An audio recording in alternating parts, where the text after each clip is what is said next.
राजकुमार रौत तो प्रधानमंत्री जी से मिल रहे हैं और गृह मंत्री से मिल रहे हैं, अपनी मांगे सामने ला रहे हैं। आप बताइए कि वो आदिवासी रेजिमेंट की भी बात कर रहे हाँ, थे। आदिवासी रेजिमेंट, तो उसमें उन्होंने सीधा सीधा ये कहा है कि जो मुस्लिम पक्ष है, ठीक है, उनका जो मतलब वो जिस तरह से आजकल आए दिन हिंसा, पास एक ट्वीट है, ये ट्वीट है कोजूराम सारस्वत का, ये बीजेपी के कार्यकर्ता है।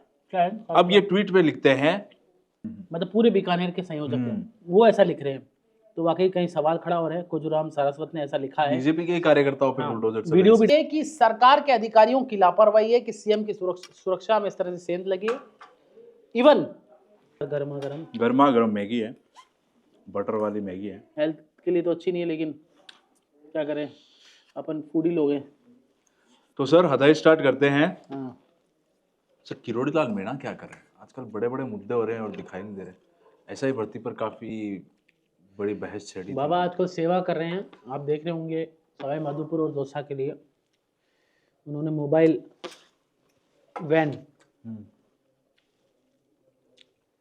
जो इमरजेंसी मोबाइल वैन है, एम्बुलेंस जिसे कहते हैं, वो दान की है। जो फोटो आए थे, तूफान से पहले की शांति मुझे नजर आती है। तूफान से पहले की शांति है। हाँ। वैसे सही है, क्योंकि वो किरोड़ी लाल मीणा है, कब क्या कर जाए, किस मुद्दे पे आवाज उठा दे, उनका कुछ पता नहीं है। चाहे सरकार के विरोध हो, चाहे सरकार के पक्ष में, उनका कोई भरोसा नहीं है। और क्या चल रहा है? और तो सर वो राजा टी राजा वाला क्या मामला है? सर टी राजा का मामला तो ये है कि टी राजा ने अभी, वैसे तो बयान देते रहते हैं, हिंदुत्व के लिए आवाज भी उठाते रहते हैं। प्रतापगढ़ में आए थे, प्रतापगढ़ में आए थे, आवाज उठाई थी। उन्होंने कहा था कि ये हिंदुत्व की सरकार है, जो बीजेपी सरकार है, ये उनका राजस्थान की उनका मानना है। और उनका ये कहना है कि भाई, जो देखो वो कोट कर रहे हैं, मैं कोट नहीं कर रहा हूं, तो उसमें उन्होंने सीधा सीधा ये कहा है कि जो मुस्लिम पक्ष है, ठीक है, उनका जो मतलब वो जिस तरह से आजकल आए दिन हिंसा आप देख ही रहे, तो हिंदुत्व की सरकार है, तो सरकार क्या कर रही है, हमें दे सारे संसाधन और जो भी है। और बीजेपी की सरकार है, बीजेपी के लोगों को ही आपको मैं बता दूं, बीजेपी के लोगों को पर ही कार्रवाई हो रही है, बुलडोजर उन पे चल रहे हैं। नहीं, मैं बताऊं क्या हुआ कि मस्जिद से पत्थर चले थे, आपको ध्यान होगा। बिल्कुल भीलवाड़ा में, भीलवाड़ा में मस्जिद से पत्थर चले हिंदू शोभा यात्रा पे, उसमें 20 लोग गिरफ्तार हुए। लोग, वहाँ के लोगों का कहना है कि हिंदू समाज के लोगों का 50 लोग गिरफ्तार होने चाहिए थे। वो लगातार मांग कर रहे हैं, और मस्जिद पर बिल्डोजर चलाने की मांग वहाँ के लोग कर रहे हैं। बिल्कुल बिल्कुल। तो अब क्या है कि लगातार वहाँ से स्वर उठ रहे हैं, बीजेपी की सरकार, उसके बावजूद कोई कार्रवाई नहीं हो रही। टी राजा हिंदुत्ववादी लीडर हैं, प्रतापगढ़ आए होंगे, उन्हें पता चला। उनका भजनलाल जी विकास में तो अच्छा काम कर रहे हैं, लेकिन भजनलाल जी, मैं आपको बताना चाहूंगा, उन्होंने कहा आपकी सरकार, आप रिसर्च करा के देख लीजिए, सर्वे करा के देख लीजिए, हिंदुत्व के वोटों पे बनी है। और मुसलमान जो है वो गौ हत्या करने वाले, इनडायरेक्टली बोला है उन्होंने, गौ हत्या करने वाले, गाय को मारकर काट, ये उन्होंने इनडायरेक्टली कोट किया है सीधा सीधा। सर मैं आपका एक ध्यान लेके जाना था, मेरे पास एक ट्वीट है। फिर उन्होंने कहा कि भजनलाल जी इनडायरेक्टली कटाश किया है कि हम आपको चंदा करके एक बुलडोजर दे देते हैं, आप मस्जिद तोड़ दीजिए, अवैध मस्जिद है। तो भजनलाल सरकार पे ये सवाल खड़े हो रहे हैं कि आपके कोर मुद्दे, जिस पे आप पार्टी सत्ता में आई थी, ये हम नहीं कह रहे, आपके नेता ही कह रहे हैं, हिंदुत्ववादी ब्रांड के नेता, कि उस कोर मुद्दे पे सरकार 1 साल में खड़ी नहीं उतर पाई। चाहे देवराज का हत्याकांड हो, चाहे रामगंज में हिंसा हो, मस्जिद से पथराव हो भीलवाड़ा के अंदर, तो जितने विषय थे, चाहे वो सरपंच से जुदा करने वाला चिश्ती, गौहर चिश्ती, जिसने नूपुर शर्मा वाले मामले में अजमेर दरगाह से सरपंच से जुदा के नारे लगाए थे, वो गिरफ्तार हो गया था, लेकिन बीजेपी राज में छूट गया। चाहे कन्हैयालाल हत्याकांड के आरोपी हो, वो एक छूट गया है। अच्छा सर, बीजेपी सरकार में, ये मैं नहीं कह रहा हूँ, लोग बाग भी कह रहे हैं कि बीजेपी सरकार जब से राजस्थान में आए हैं, भजनलाल जी की सरकार आई है, हादसे बड़े हो रहे हैं। मतलब भजनलाल जी के साथ भी हुआ है। इसमें ये और क्या बता रहे थे आप इसमें? सर इसमें, हाँ, मैं आपको ये बताना चाहता हूँ, मेरे पास एक ट्वीट है, ये ट्वीट है कोजूराम सारस्वत का, ये बीजेपी के कार्यकर्ता है। क्या है? अब ये ट्वीट पे लिखते हैं, भाजपा कार्यकर्ता की व्यथा, हम जो भाजपा के निष्ठावान कार्यकर्ता दिन रात मेहनत पार्टी के लिए करते हैं, पर हमारे मकान पे बुलडोजर चलाने की चेतावनी। भारत सरकार लिखी गाड़ी RJ07 TB 4938 में आई। पीडब्ल्यू की सहायक अभियंता ने बड़ी शान से कहा कि रेड क्रॉस पीडब्ल्यू मतलब उस पर साइन लगा दिया क्रॉस का, और विकास के नाम पर हमारे पट्टेशुदा सैकड़ों मकान तोड़ने की तैयारी है। बूथ ये कौन है? मैं अध्यक्ष, देखता हूँ, मैं सर्च करता हूँ। बूथ कौन? अध्यक्ष नहीं, ये है कोजूराम सारस्वत ने लिखा है ना। इसने लिखा बूथ अध्यक्ष मंडल उपाध्यक्ष के मकान भी टूटेंगे तो सबका साथ, यानी बीजेपी के कार्यकर्ता। कोजूराम सारस्वत पर आपको बता दूं कौन है, मैंने सर्च कर लिया है। बीकानेर संभाग के संयोजक हैं, सोशल मीडिया विभाग के बीजेपी के, मतलब पूरे बीकानेर के संयोजक हैं, वो ऐसा लिख रहे हैं। तो वाकई कहीं सवाल खड़ा हो रहा है। कोजूराम सारस्वत ने ऐसा लिखा है। बीजेपी के कार्यकर्ताओं पे बुलडोजर चल वीडियो भी डाला है इन्होंने, 2-3 तरह के वीडियो डाले। वीडियो बना रहे हैं, आप कहाँ कौन क्या अधिकारी हो? आप किस लिए? पीडब्ल्यूडी में कार्यालय पंचायत राजाराम, क्या क्या लिखा है सर इसमें? ये जरा पंचायत, इन्होंने पट्टे भी डाले अपने पुराने, और ये कहना है कि तोड़ना चाह रही है। तो बुलडोजर देखिए मस्जिद पे तो चल नहीं रहा, बड़ी बात ये जो हिंदू समाज मांग कर रहा है, लेकिन बीजेपी कार्यकर्ताओं पे बुलडोजर चल रहा है। ये एक बड़ा सवाल है। ये बड़ा सवाल है। बीजेपी कार्यकर्ताओं के द्वारा ही सवाल है, ये हमारा सवाल नहीं है। हम नहीं क्लेम कर रहे।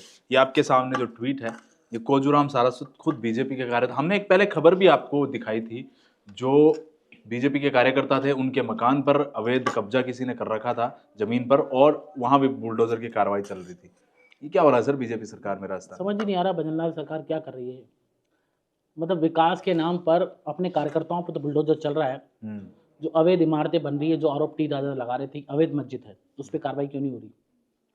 सवाल कई है। एक साल बेमिसाल नहीं है ये हम नहीं कह रहे, खुद टी राजा के शब्द कह रहे हैं।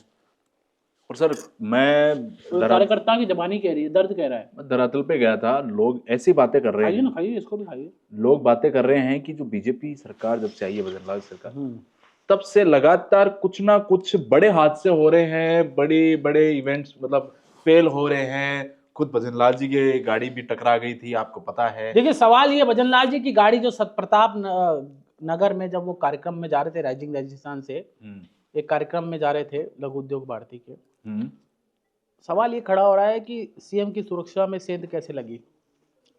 वहां पर अब तक सीसीटीवी फुटेज क्यों नहीं जारी हुए? सवाल ये है कि अब तक उस हादसे पर एक भी अधिकारी पर गाज नहीं गिरी है। सवाल ये है कि सरकार के अधिकारियों की लापरवाही है कि सीएम की सुरक्षा में इस तरह से सेंध लगी है। इवन उपराष्ट्रपति का जब जा रहे थे उपराष्ट्रपति भी उसी रोड से, उनकी सुरक्षा में बड़ी सेंध लगी है। वहां से एक आपको ध्यान होगा कि उपराष्ट्रपति की काफिला गुजर रहा था, तो उसमें एक सिलेंडर भरी गाड़ी उसमें रास्ते में काफिले में आ गई थी। तो बड़ा सवाल खड़ा हो रहा है सिस्टम पर। अब ऐसे में सवाल ये कि आखिर कौन है जो इन लापरवाह सुरक्षा में सेंध लगने वाले अधिकारियों को बचा रहा है? मुख्यमंत्री जी और जिम्मेदार अब कौन तक कार्रवाई क्यों नहीं कर रहे? आज मुख्यमंत्री जी उनके घर पे गए थे, जो एएसआई की मौत हुई थी, है ना, उनका घर यहीं पे ही है, पास में ही, अलवर से पहले दिल्ली रोड पे उनका मकान है, और वो कोटपुतली के आसपास के हैं। वहाँ मुख्यमंत्री जी खुद जाके आए थे, और अब पता नहीं उनको कितना मुआवजा दिया है, दिया, मुझे लगता है 1 करोड़ पे मुआवजा मृतक परिवार को देना चाहिए। दूसरा ये कि मुख्यमंत्री की सुरक्षा में लगातार सेंध हो रही है। पता नहीं क्या किस्मत खराब है राजस्थान की, पहली बार ऐसा हुआ किसी मुख्यमंत्री की सुरक्षा से संबंधित लोग विवाद में जुड़े रहे। देखिए पहले एक सुरक्षा में अधिकारी था सीआई, उनके बेटे ने एक सब्जी वाले, वैशाली नगर में एक सब्जी चलाने वाले गरीब परिवार के व्यक्ति को बेट लगाकर मार दिया था। यानी सिंधी समाज विरोध में आ गया था। जितने भी हादसे बता रहे हैं ना, उसके बाद वो सारे भजनलाल जी के इर्द गिर्द है। 3 दिन पहले भी एक हादसा हुआ कि उनकी सुरक्षा में जो तैनात था कर्मचारी था, छोटा ही पुलिस का ही, तो वो जा रहा था, उसको टक्कर मार दी, उसकी डेथ हो गई। तो समझ नहीं आ रहा, आसपास मुख्यमंत्री जी को मुझे लगता है कि किसी पंडित को दिखाना चाहिए अच्छे, तो क्या हो रहा है उनके आसपास। और सर जयपुर में भी एक बड़ा हादसा हुआ है आज, बहुत ही गंभीर और दर्दनाक हादसा है, दुखद ये मृत्यु जो लोगों की हुई है, बिल्कुल दर्दनाक है। मैं वहाँ जाके आया, मुझे तो समझ नहीं आया कि 1-2 सेकंड का जो टाइम पीरियड था वहाँ जब ब्लास्ट हुआ, क्या क्या हुआ होगा। इतनी गाड़ियाँ वहाँ जली हुई, बड़े बड़े ट्रक और बड़े बड़े वाहन पूरे खाक हो रखे थे। ऐसा लग रहा था कि यहाँ कुछ, इन गाड़ियों में कुछ था ही नहीं, इतने इतने वहाँ कुछ अंश ही नहीं बचा था। और आपको मैं बता दूं, पेड़ पौधे आसपास के, और एक सबसे मेन देखिए इंपॉर्टेंट, 10 सवाल खड़े हो रहे हैं हमने जो रिसर्च किए इस अनुसार उस हादसे। पहला सवाल ये है कि इस प्रकार के ज्वलनशील पदार्थ गैस, एलपीजी, पेट्रोल टैंकर्स के लिए सड़क से अलग से लाने की व्यवस्था कब होगी? ऐसे हादसे पहले भी हो चुके हैं। हाँ इसी रोड पर हो चुकी इसी रोड नहीं, पूरे देश में कई हादसे हो चुके हैं। मुझे लग रहा है अलग से एक रोड बनाना चाहिए। एलपीजी और ये तो पेट्रोल तो लाना ही पड़ेगा, अलग से लेन होनी चाहिए हाईवे पे। आपको मैं बताऊं, जहां ब्लास्ट हुआ वहां 3 पेट्रोल पंप थे ऑन स्पॉट। दूसरा सवाल ये, जहां पर ये ब्लास्ट हुआ है स्कूल के सामने, इतना खतरनाक यू टर्न क्यों दिया गया है? जो रोड बनाई गई यू टर्न आपने देखा होगा, यू टर्न दिया गया है। तीसरा सवाल, यू टर्न पर साइन बोर्ड क्यों नहीं लगाया गया? जब यू टर्न दिया गया है, आपने देखा होगा वो जो पहले से आप रिंग रोड की सूचना तरफ कर होते सकते हैं, हैं। हाँ, तो वो यू टर्न के लिए साइन बोर्ड भी लगाना चाहिए था। बिल्कुल लगाना चाहिए। साइन बोर्ड नहीं है ना। तीसरा सवाल तो ये था हमारा। चौथा सवाल है, अजमेर से आने वाले साधनों के लिए रिंग रोड पर चढ़ने के लिए, जो अजमेर से साधन आ रहे हैं उनको वो रिंग रोड पर चढ़ जाएं, उसके लिए कोई माकूल व्यवस्था वहां पर नहीं, क्यों नहीं थी? हालांकि वहां एक पुल है जो आधा बना हुआ है, हाँ, और उसका काम रुका हुआ है। वही कह रहा हूँ, वो भी पुल आप देख के आए थे, आपने रिपोर्ट भी की है, वो आधा बना हुआ है, बहुत समय से काम चल रहा है, वहाँ ट्रैफिक जाम हो जाता है, उसमें बहुत ज्यादा लंबा लंबा जाम हो जाता है। कवर कर रखा है मैं एरिया। भी अभी परसों उदयपुर से आ रहा था 2 दिन पहले, तो बहुत लंबा, मतलब हमको बाकरोटा से लेकर और 200 फीट आने में करीब करीब 1 घंटा लग गया। क्या बात कर रहे शाम हैं? के वक्त हम आ रहे थे, तब तो हमारे फिर एक मित्र और साथ ऐसे में थे। पुल जो है वो ट्रैफिक को कंट्रोल के लिए है, तो उसको पांचवा जल्द से सवाल जल्द है, इस बनाना कट पर ट्रैफिक लाइट क्यों खराब पड़ी है? मतलब क्यों खराब पड़ी थी? जब हादसा हुआ ट्रैफिक लाइट खराब पड़ी चाहिए। अब तो वो पूरी तरह ब्लास्ट हो चुकी है, मैं आपको बता दूं। तो अभिषेक जी, सवाल तो एनएचआई से, सिस्टम से, सरकार से, तंत्र से खड़े हो रहे हैं, वो हम लगातार खड़े कर रहे हैं। छठा सवाल हमारा ये, सामने स्कूल होने के बावजूद इस यू टर्न के आसपास दोनों दिशाओं में कोई स्पीड ब्रेकर क्यों नहीं था? छोटे छोटे नौनियाल भी स्कूल में पढ़ते हैं। इतनी बड़ी चूक। अगर मान लीजिए स्कूल के समय हादसा हो जाता तो कितने बच्चों की जान जा सकती थी अगर पेट्रोल पंप में आग लग जाती। दोस्तों मैं आपको बता दूं, वहां अभी तक मुझे लगता है कि 10 से ज्यादा लोगों की मौत वहां सिर्फ बड़े वाहन चलते हैं, सिर्फ बड़े वाहन। 12 लोगों की मौत हो चुकी है और 30 से ज्यादा मतलब गंभीर घायल है।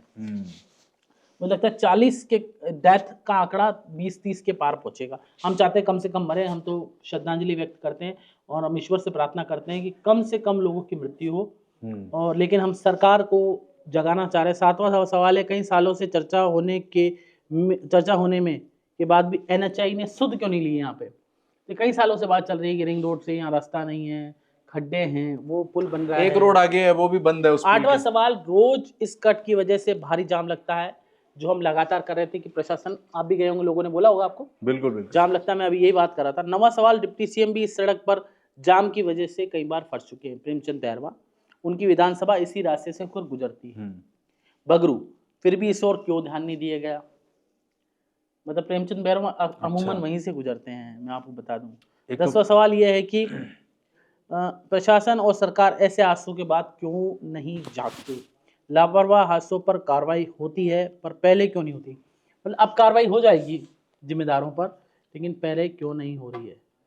सीसीटीवी फुटेज सामने आए, लेकिन सीसीटीवी फुटेज जो सामने आए हैं उसमें साफ दिख रहा है कि किस तरह से हादसा हुआ है ना। वो ट्रक उधर से आ रही थी, मैं आपको बता दूं, जो हमने रिसर्च की उस अनुसार, जो सीसीटीवी फुटेज में दिख रहा है कि भाकरोटा में डीपीएस स्कूल के सामने एलपीजी से भरा ट्रक यू टर्न ले रहा था।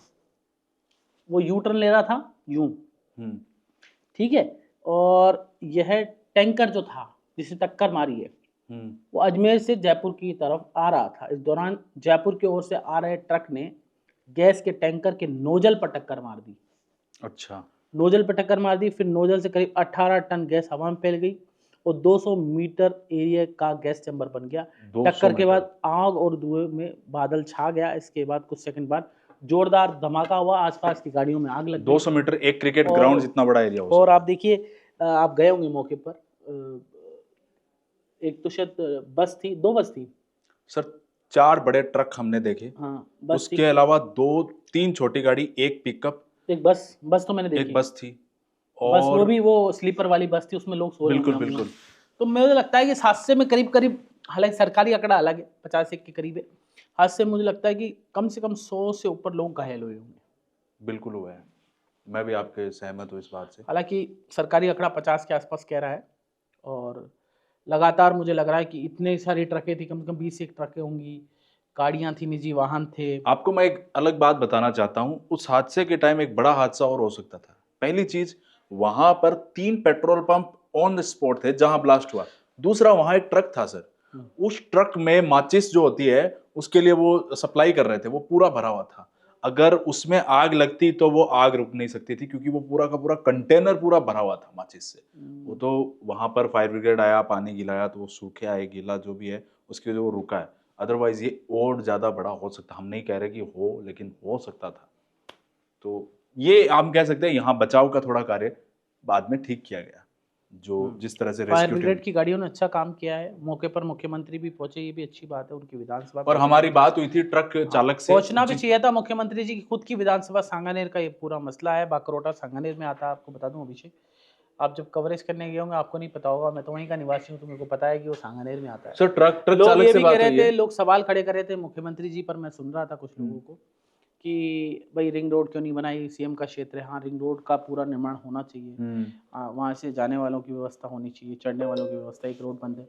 और एक आप कह रहे थे रोड पूरा बना हुआ है, उसका इनोग्रेशन नहीं हुआ, कुछ ऐसा कह रहे थे आप?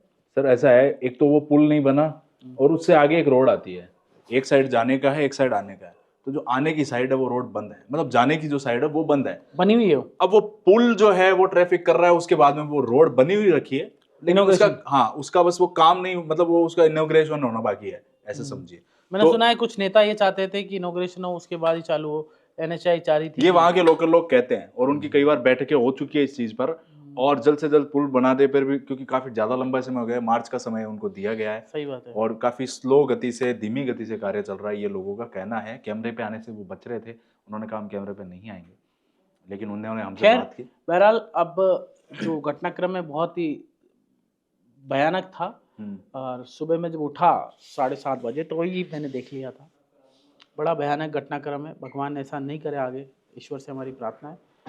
अब बात करते हैं राजकुमार रोत की, बताइए क्या चल रहा है? राजकुमार रोत तो प्रधानमंत्री जी से मिल रहे हैं, और गृह मंत्री से मिल रहे हैं, अपनी मांगे सामने ला रहे हैं।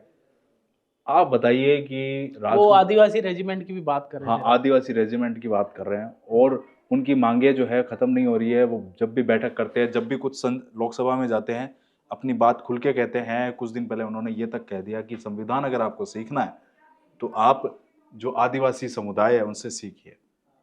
इस तरह के बयान कर रहे हैं, काफी एक्टिव है, और मुझे लगता है आने वाले समय में वो कुछ बड़ा करने वाले हैं राजस्थान की राजनीति में। आपको उनका कुछ बड़ा कोई आंदोलन आपको दिख सकता है, मुझे जहां तक लगता है, क्योंकि वो एक प्रधानमंत्री और गृह मंत्री से मिलकर इस तरह की मांगे कर रहे हैं और लोगों के बीच में जा रहे हैं, तो जाहिर सी बात है कोई ना कोई बड़ा फैसला वो करने वाले हैं, और आंदोलन करने में वो सक्षम भी है। हमने देख चुके हैं उनसे पहले भी।